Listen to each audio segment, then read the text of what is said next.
अभी हाल ही में नेटफ्लिक्स पर एक फिल्म रिलीज हुई। नाम है लीव द वर्ल्ड बिहाइंड। आजकल अच्छी फिल्में बहुत कम बन रही है और ये उन अच्छी फिल्मों में से एक है।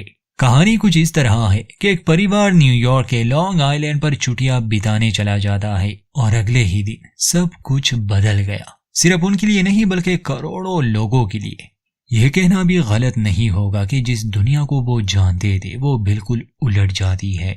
फिल्म में काफी कुछ राज रखा गया है जो हमें उलझन में डाल देता है। हमें ये पूरी कहानी बस कुछ लोगों के नजरिए से दिखाई जा रही है, बल्कि हम ऑडियंस को भी ऐसे ट्रीट किया जाता है जैसे हम भी इस कहानी का हिस्सा हो। चलिए आगे देखते हैं क्या है इस फिल्म में। चैनल को सब्सक्राइब करना ना भूले। शुरुआत होती है तो सबसे पहले हमें पृथ्वी दिखाई जाती है, फिर अमेरिका जहां सूरज उग रहा था। एक आम दिन से ही सब शुरू हुआ। अब हम कहानी के अंत तक एक परिवार के साथ जुड़े रहेंगे, क्ले सैनफोर्ड का परिवार, जिसमें वो, उसकी पत्नी अमेंडा और 2 बच्चे रोज और आर्ची है। इन लोगों के बारे में जानना जरूरी है। क्ले एक प्रोफेसर है और न्यूयॉर्क एक यूनिवर्सिटी में पढ़ाता है। बहुत शांत इंसान है, गुस्सा जल्दी नहीं आता, अपनी पत्नी और बच्चों से बहुत प्यार करता है। मगर अमेंडा बहुत गुस्सैल और लोगों से नफरत करने वाली औरत है। चिड़चिड़ापन, लोगों से बदतमीजी करना, लोगों पर शक करना, जल्दी गुस्सा आना, ये सभी अच्छी बातें अमेंडा में थी और वो एक एडवर्टाइजमेंट कंपनी में काम करती थी। इनकी छोटी बेटी रोज एक मासूम सी बच्ची है जो आजकल फ्रेंड्स सीरीज का लास्ट सीजन देख रही है। आर्ची चूंकि बड़ा है और प्यूबर्टी के लेवल पर है, इसलिए उसमें कुछ गलत बातें हैं और अक्सर वो अपनी छोटी बहन को तंग करता रहता है। बाकी ये एक साधारण सा परिवार है। तो आज के दिन जब क्ले की आंख खुलती है, अमेंडा पहले ही जाग चुकी थी। आज वो थोड़ी सी अलग थी। क्ले से कहती है कि आज सुबह जब मैं जागी, खिड़की से बाहर देखा लोगों को, तो मेरे मन में ख्याल आया क्यों ना हम कहीं छुट्टी पर चले जाए। इसलिए मैंने लॉन्ग आइलैंड पर एक घर बुक किया है, हम वहीं जाने वाले हैं। और तुम्हें इसलिए नहीं बताया कि अगर मैं बुकिंग करूं तो तुम मुझे मना नहीं कर सकोगे। बेचारा क्ले क्या कहता, वो मान जाता है। अमेंडा बच्चों को तैयार करती है और अगले सीन में हम इस परिवार को अपनी गाड़ी में देखते हैं जो लॉन्ग आइलैंड की तरफ जा रहे थे। ये सभी काफी खुश थे। कुछ घंटे बाद ये उस घर में पहुंच जाते हैं जो अमेंडा ने ऑनलाइन बुक किया था। घर काफी शानदार था, इन्हें पसंद आता है। वहाँ एक पूल भी था, इसलिए बच्चे तो सीधा पूल में ही चले जाते हैं। क्ले गाड़ी से सामान ले आता है और अमेंडा कहती है कि मुझे मार्केट जाना है ताकि खाने पीने का सामान ले आऊं। अमेंडा खुशी खुशी मार्केट जाती है, अपनी जरूरत का सारा सामान ले आती है। पार्किंग लॉट में जब वो अपनी गाड़ी में सामान रख रही थी तो वो एक आदमी को देखती है जिसने बहुत सारा पानी और खाने का सामान खरीदा था। ये बहुत ज्यादा था किसी एक परिवार के लिए, मानो जैसे दुनिया का अंत होने वाला हो और वो इसके लिए खुद को तैयार कर रहा है। खैर अमेंडा को भी थोड़ा अजीब लगता है और हमें भी, मगर वो उससे बात नहीं करती और वापस घर आती है। क्ले स्मोकिंग करता था, मगर अमेंडा जैसी पत्नी के डर से बेचारे ने स्मोकिंग ही छोड़ दी थी। अब ये छुट्टियां थी तो अमेंडा खुद ही उसे सिगरेट का एक पैकेट देती है कि तुम यहाँ स्मोक कर सकते हो मगर बच्चों के सामने नहीं। दोनों एक दूसरे के साथ अच्छा समय बिताते हैं और फिर तैयारी करने के बाद ये लोग बीच पर चले गए। ये वहाँ शांति के साथ अपना समय बिताते हैं, मगर जब बीच पर ये आए, इन्होंने समुद्र में एक जहाज देखा। इन्हें लगा ये अपना रास्ता बदल लेगा। क्ले का कहना था कि मैंने सुना है यहाँ काफी बंदरगाह है। 1-2 घंटे बाद भी वो शिप वहाँ थी, बल्कि अब वो नजदीक आ चुकी थी। छोटी रोज तो बस उसे देखे जा रही थी, उसे कुछ ठीक नहीं लग रहा था। और फिर कुछ देर बाद वो कार्गो शिप इतनी नजदीक आ जाती है कि अमेंडा क्ले को जगाती है, कहती है कि कुछ गड़बड़ है। वो शिप रुकने का नाम ही नहीं ले रही थी। क्ले सबको वहां से भागने के लिए कहता है। बीच पर हंगामा मच गया। वो जहाज बीच पर ही रुक जाता है, मानो जैसे कोई उसे कंट्रोल कर ही नहीं रहा। इस अजीब से हादसे के बाद बीच को खाली कर दिया गया। क्ले वहां के एक गार्ड से इस बारे में पूछता है तो जवाब में वो कहता है कि शायद नेविगेशन सिस्टम में कोई खराबी आई होगी। ऐसे और भी जहाजों के साथ हुआ है। ये लोग सीधा घर आते हैं।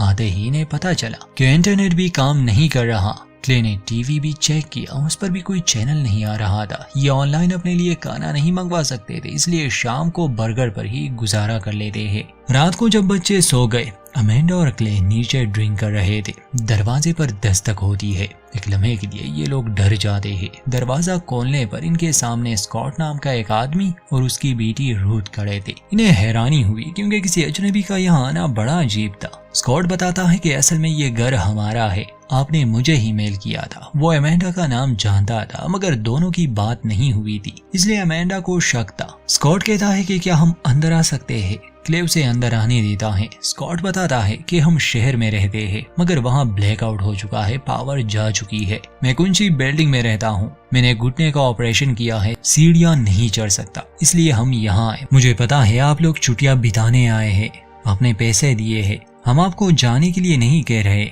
हम भी यहाँ रहना चाहते हैं और आप फिक्र ना करें, हम बिल्कुल भी आपको परेशान नहीं करेंगे। हम बेसमेंट में सो लेंगे और मैं आपको पैसे भी दे दूंगा। वो $1000 क्ले को वापस करता है। खैर क्ले को तो उन पर कोई शक नहीं था मगर अमेंडा इतनी आसानी से मानने वाली नहीं थी।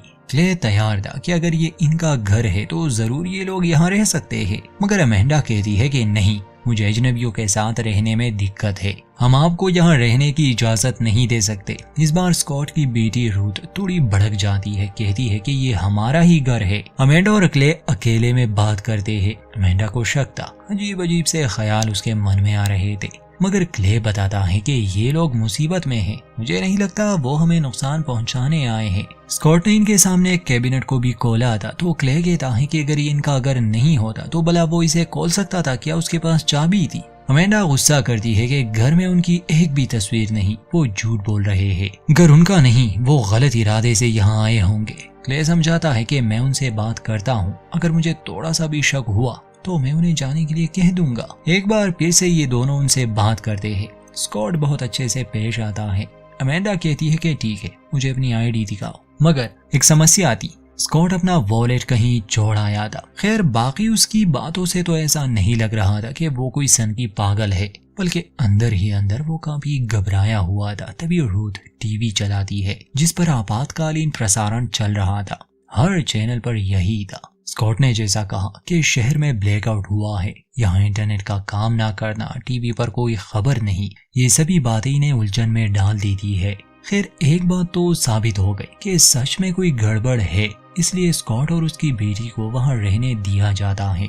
हालांकि रूथ इस बात से गुस्सा थी, कहती है कि हम अपने ही घर में नौकरों की तरह रह रहे हैं, कल क्या ये हमसे झाड़ू पोछा भी करवाएंगे। सिर्फ स्कॉट को अंदाजा था कि क्या हुआ है, मतलब उसे शक था। स्कॉट असल में साइबर सिक्योरिटी में था। अगली सुबह रोज अपनी माँ को जगाती है, कहती है कि मुझे फ्रेंड्स सीरीज का आखिरी एपिसोड देखना है, इंटरनेट काम नहीं कर रहा, आप कुछ करें इस बारे में। उसके जाने के बाद अमेंडा जैसे ही अपना फोन देखती है, उसे कुछ न्यूज अलर्ट्स आई थी। जैसे ही वो क्ले को दिखाने वाली थी वो गायब हो जाती है।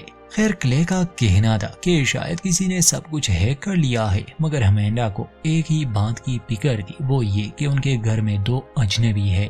कॉफी पीने के बाद क्ले अमेंडा से कहता है कि मैं मार्केट जाता हूँ, शायद वहाँ कोई मुझे बता सके ये सब क्या हो रहा है। रूथ और स्कॉट जागते हैं, क्ले का पूछते हैं तो अमेंडा बताती है कि वो मार्केट गए हैं। वो न्यूज अलर्ट्स के बारे में बात करती है। ये सुनकर स्कॉट थोड़ा सा चौंक जाता है। अमेंडा पूछती है कि क्या हालात बेकाबू हो रहे हैं, तो स्कॉट मुस्कुराता है कि नहीं, मुझे यकीन है सब कुछ ठीक हो जाएगा। असल में वो इन्हें डराना नहीं चाहता था। वो एक कंप्यूटर वायरस के बारे में बताता है जो साल 2000 में बना था। उसने कई कंपनियों को करोड़ों का नुकसान कर दिया था। बाद में पता चला कि ये काम फिलीपाइंस के 2 लड़कों का है, तो हो सकता है कि अभी जो हो रहा है ये बात इतनी बड़ी नहीं हो, शायद सिस्टम में कोई खराबी हो।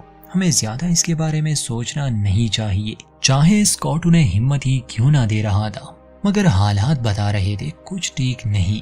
स्कॉट की पत्नी और रूथ की माँ प्लेन से कहीं जा रही थी, तो स्कॉट को और रूथ को उनकी भी चिंता थी क्योंकि सारे सिस्टम तो काम नहीं कर रहे। रोज जब बाहर थी तो उसे ढेर सारे हिरन दिखाई दिए, सैकड़ों की तादाद में। ये होना काफी अजीब था क्योंकि जानवर ऐसा बर्ताव नहीं करते। खैर स्कॉट अपने एक पड़ोसी के घर जाने के लिए निकल गया। घर का बुरा हाल था, सामान बिखरा पड़ा था और कोई ताबी नहीं। और क्ले जब रास्ते में था तो जीपीएस ने काम करना छोड़ दिया था, जिस वजह से वो रास्ता भटक जाता है। वो घबराया हुआ था। फिर वो वापस गाड़ी में बैठ जाता है, तब उसे एक घबराई हुई औरत नजर आई जो स्पेनिश में बात कर रही थी। फिल्म में इसे ट्रांसलेट नहीं किया गया, मगर इंटरनेट पर इसकी ट्रांसलेशन मिल जाती है। यह औरत बताती है कि वो अपने घर का रास्ता भटक चुकी है। पिछले 2 दिन से उसने किसी भी इंसान को नहीं देखा, उसे किसी को कॉल करनी है। एक तो क्ले को उसकी बात समझ नहीं आ रही थी, ऊपर से वो इतनी घबराई हुई थी कि क्ले उसकी कोई मदद नहीं करता और उसे वहीं छोड़कर वो निकल गया। थोड़ी देर बाद उसे एक प्लेन की आवाज आई। क्ले पीछे देखता है तो उस प्लेन से लाल रंग का कुछ गिर रहा था। वो गाड़ी भगाता है मगर असल में वो प्लेन पेपर्स गिरा रहा था, लाल रंग के पेपर्स जिस पर पारसी में कुछ लिखा था। वहाँ स्कॉट जब अपने पड़ोसी के घर आता है, वो तो उसे नहीं मिलता मगर उसे पता था कि उसके पास एक सैटेलाइट फोन है, इसलिए वो फोन ले लेता है। बच्चे इस सबसे अनजान थे, इसलिए वो जंगल में चले जाते हैं। अमेंडा और रूथ पूल के करीब बैठी थी। बच्चों को जंगल में केबिन नजर आया, दोनों अंदर जाते हैं। रोज अपने भाई को वो बात बताती है जब उसने बहुत सारे हिरन देखे थे, मगर उसका भाई इन बातों को सीरियस नहीं लेता, बल्कि उसे डराने के लिए वो एक कहानी सुनाता है।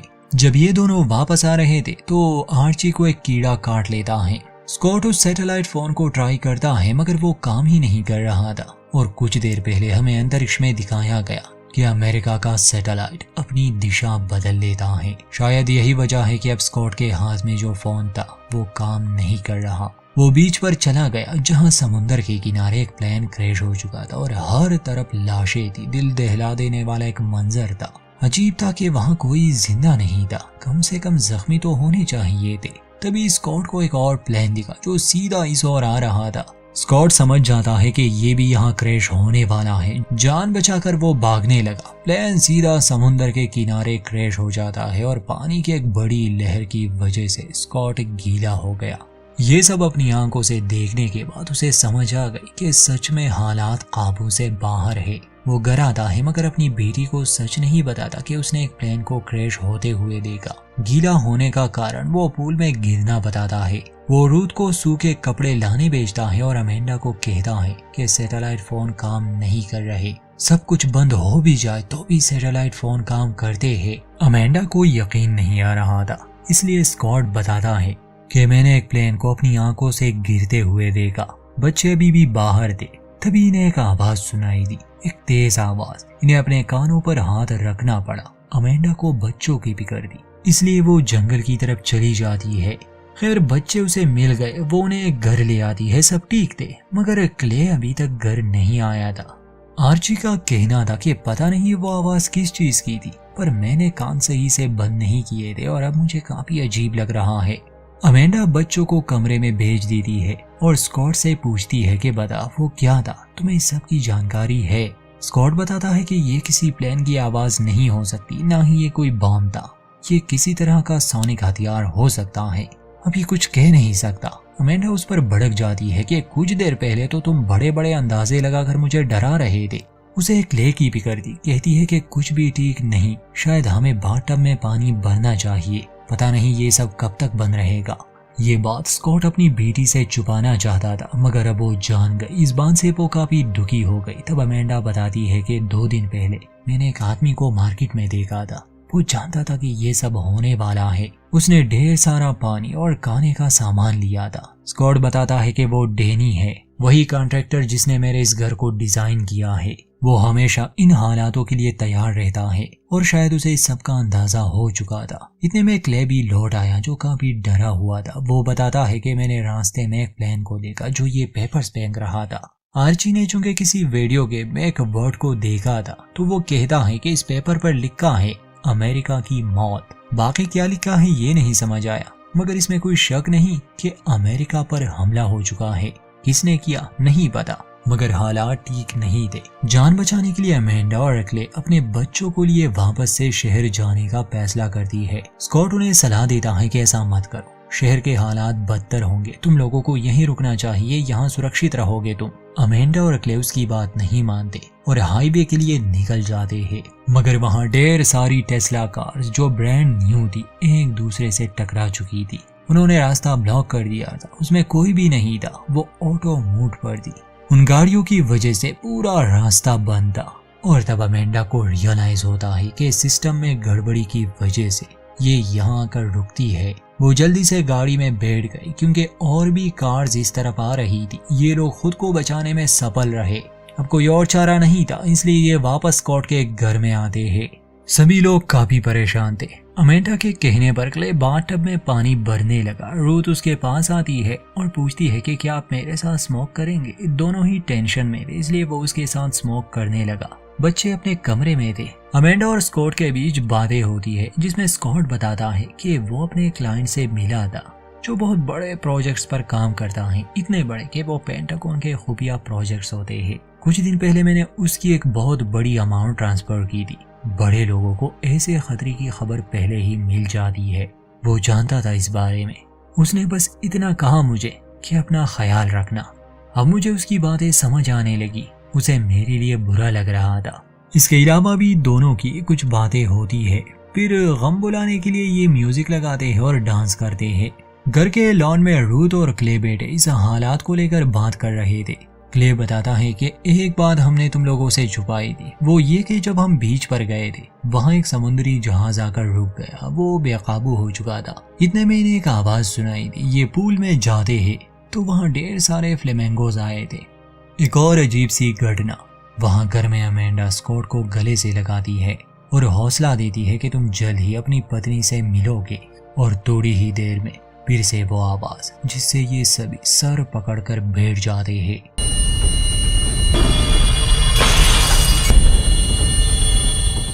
कुछ देर बाद वो आवाज बंद हो गई, मगर अब सभी को काफी डर लग रहा था। इसलिए क्ले का परिवार एक ही बेड पर सो जाता है और रूथ अपने पिता के साथ। रात को छोटी रोज, जिसे नींद नहीं आ रही थी, वो अपनी माँ से कहती है कि मैं इंतजार करते करते थक गई। सुबह इससे भी खतरनाक हालात थे। जब ये उठते हैं तो आर्ची के दांत गिरने लगे।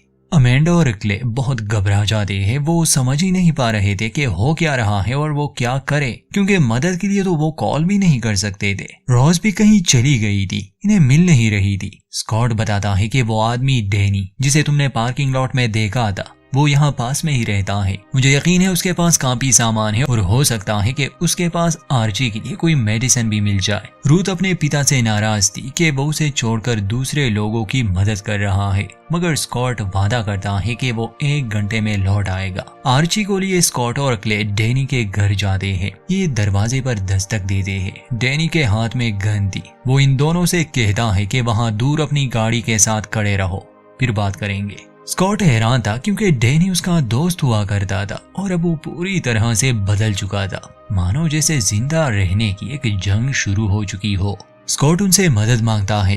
क्ले बताता है कि मेरे बेटे को कुछ हो गया है, वो उल्टियां कर रहा है और उसके दांत गिर रहे हैं।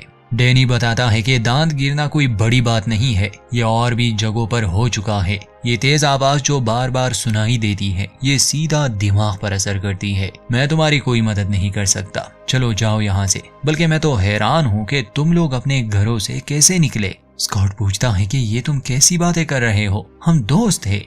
डैनी कहता है कि वो सब पुरानी बातें हैं, अब हालात बदल चुके हैं स्कॉट, हम पर हमला हो चुका है, ये एक युद्ध है और मुझे जो सही लगता है मैं वही करूंगा। मुझे अपने परिवार को सुरक्षित रखना है और तुम्हें भी। क्ले कहता है कि भला हम कहाँ जाए, कौन हमारी मदद करे। स्कॉट और डैनी में बहस छिड़ जाती है। दोनों एक दूसरे पर बंदूक तान देते हैं, मगर क्ले उनके बीच आता है, दोनों को समझाता है। डैनी से विनती करता है कि प्लीज हमारी मदद करो, मेरी जगह आप होते तो क्या करते, मैं पैसे देने को भी तैयार हूँ। तो डैनी कहता है कि जब सरकार ही नहीं रहेगी तो पैसों का क्या फायदा। खैर अंत में वो मदद तो करता है। जाने से पहले वो बताता है कि ये काम कोरियंस का है या फिर चाइनीज का। अमेरिका ने इतने सालों में काफी दुश्मन बना लिए और वो सब एक हो गए। क्ले उसे वो पेपर दिखाता है। उनका मानना था कि ये ईरान का काम हो सकता है। जो भी हो, किसी के पास भी सही जानकारी नहीं थी। डैनी बताता है कि फोन्स बंद होने से पहले मेरे दोस्त ने सैन डिएगो में हुए ऐसे ही एक घटना का जिक्र किया था, मगर वहाँ जो पेपर्स गिराए गए थे वो चाइनीज में थे। खैर स्कॉट, क्ले और आर्ची वापस से कार में बैठ जाते हैं। जाने से पहले स्कॉट क्ले से पूछता है कि मुझे बताओ, क्या तुम मेरे साथ हो, मुझे ये जानना है। क्ले पूछता है कि तुम ऐसा क्यों पूछ रहे हो, तो स्कॉट समझाता है कि मुझे शक पहले से ही था कि ऐसा कुछ होगा। आजकल के दौर में अगर किसी देश को खत्म करना हो तो 3 चालों वाला एक दांव खेलना होगा। पहली चाल, किसी भी देश की सरकार को अगर तोड़ना हो तो उन्हें आइसोलेट कर दो, उनके कम्युनिकेशन और ट्रांसपोर्ट को पूरी तरह बंद कर दो, अपने निशाने को लाचार बना के दुनिया से तोड़ दो। और जो हुआ हमने देखा फिर दूसरी चाल में गुप्त हथियार का इस्तेमाल होगा और गलत जानकारी से उन्हें इतना डराओ कि वो एक दूसरे पर ही शक करने लगे। हर कोई अलग अलग कहानियां बनाने लगेगा, डर का एक माहौल बन जाएगा, यानी उनका निशाना और भी कमजोर हो जाएगा दिमागी तौर पर। वो अपनी रक्षा नहीं कर सकेंगे। जहां पर दुश्मन या हमले की वजह नहीं दिखेगी वहां लोग एक दूसरे के ही दुश्मन बन जाएंगे। अगर ये दो चालें कामयाब हुई तो तीसरी चाल खुद ही एग्जीक्यूट हो जाएगी। क्ले पूछता है कि तीसरी चाल क्या है, तो स्कॉट जवाब देता है कि गृह युद्ध और दुश्मन के लिए युद्ध का अंत, क्योंकि तब सरकारें टूट चुकी होगी, कोई कानून नहीं रहेगा। और ऐसा ही हो रहा था। वहां दूसरी तरफ हम रूथ और अमेंडा को जंगल में देखते हैं जो रॉस को ढूंढने निकले थे। वो भी उस केबिन में पहुंच जाते हैं जहां अमेंडा और रूथ के बीच थोड़ी बहस हो गई। फिर उन्हें बाहर से आवाज सुनाई दी। रूथ बाहर आती है तो वहां ढेर सारे हिरन थे जो उसके सामने खड़े थे। अमेंडा चीखते चिल्लाते हुए उनके सामने आती है जिससे वो हिरन भाग जाते हैं। फिर अमेंडा का ध्यान शहर पर जाता है जहां बम धमाके हो रहे थे। पूरी तरह से जंग का एक माहौल बना हुआ था। लोगों के चिल्लाने की आवाजें आ रही थी, यानी कि ये लोग एक सुरक्षित जगह पर थे अभी के लिए। शहर में लोगों ने एक दूसरे को ही मारना, लूटना और बलात्कार शुरू कर दिया होगा, क्योंकि जब कानून टूट जाता है तो यही सब होता है। फिल्म के अंत में हमें रोज दिखाई जाती है। उसने पहले घर देखा था, वो वहां आई थी। स्कॉट ने इसका जिक्र भी किया था कि मेरे पड़ोसियों के पास शायद बंकर हो। रोज को वो बंकर मिल चुका था। वो अंदर जाती है जहां उसे ढेर सारा खाना, पावर सोर्स, एक डीवीडी प्लेयर, बहुत सारी फिल्में, सीरीज मिल गई, जिसमें फ्रेंड्स सीरीज भी थी। रोज ने आखिरी एपिसोड नहीं देखा था, इसलिए वो आखिरी एपिसोड देखने बैठ जाती है और यहीं पर फिल्म का अंत। बस इतना ही दोस्तों। इसमें पूरी जानकारी नहीं, मगर हो सकता है डैनी और स्कॉट की बात सही हो। बहुत से देशों ने मिलकर अमेरिका पर हमला किया होगा। शायद वो उन्हें पूरी तरह से मिटाना चाहते हैं। बाकी हिरन का दिखना, जानवरों का अजीब बर्ताव, ये शायद किसी गुप्त हथियार की वजह से हुआ होगा जिससे नेविगेशन सिस्टम खराब हो गया। और चूंकि जानवर भी अर्थ के मैग्नेटिक फील्ड को इस्तेमाल करके माइग्रेशन करते रहते हैं, तो शायद वो बिगड़ गया। बाकी सब आपने कहानी में जान लिया। युद्ध काफी डरावनी चीज है, चाहे वो जहां भी हो। उम्मीद करते हैं हमारी एक्सप्लेनेशन आपको पसंद आई होगी। वीडियो अच्छी लगे तो लाइक करें, चैनल को सब्सक्राइब करना ना भूले।